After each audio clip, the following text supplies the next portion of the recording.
പറഞ്ഞ ഒരു കാര്യം എന്തെന്നറിയുമോ? എന്റെ പൊന്നുമോളെ ഒരിക്കലും കരയിപ്പിക്കാൻ പാടില്ല, ഒരിക്കലും ഉമ്മയില്ലെന്ന് കുറവ് വരുത്താൻ പാടില്ല. തന്റെ പൊന്നുമോളെ പൊന്നുപോലെ നോക്കണേ എന്ന് അള്ളാന്റെ റസൂലിന്റെ കയ്യിൽ പിടിച്ച് ഖദീജ ബീബി റളിയല്ലാഹു തആല അൻഹ അവിടുന്ന് വസിയത്ത് ചെയ്യുകയാണ്. പടച്ചവരെ, ഖദീജ ബീബി റളിയല്ലാഹു തആല അൻഹ മരണപ്പെട്ടു.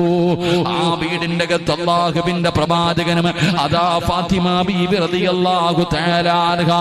പടച്ചവനെ, ഉമ്മ മരണപ്പെട്ടു പോയ ഒരു ചെറിയ കുഞ്ഞിനെ കുറിച്ച് നിങ്ങളൊന്ന് ചിന്തിച്ചു നോക്ക്. ഉമ്മ മരണപ്പെട്ടു പോയ ഒരു ചെറിയ പെൺകുട്ടിയെ കുറിച്ച് നിങ്ങളൊന്ന് ചിന്തിച്ചു നോക്ക്. അല്ലാഹുവേ, ഫാത്തിമയ്ക്ക് വല്ലാത്ത വേദനയാ. അതുപോലെ അല്ലാഹുവിന്റെ പ്രവാചകൻ തന്റെ പ്രിയപ്പെട്ട ഭാര്യയായ ഖദീജ ബീബി റളിയല്ലാഹു തആല അൻഹ. പടച്ചവനെ, ഖദീജ ബീവിയുടെ പേര് കേട്ടാൽ തന്നെ മുത്തുനബി കരയുമായിരുന്നു.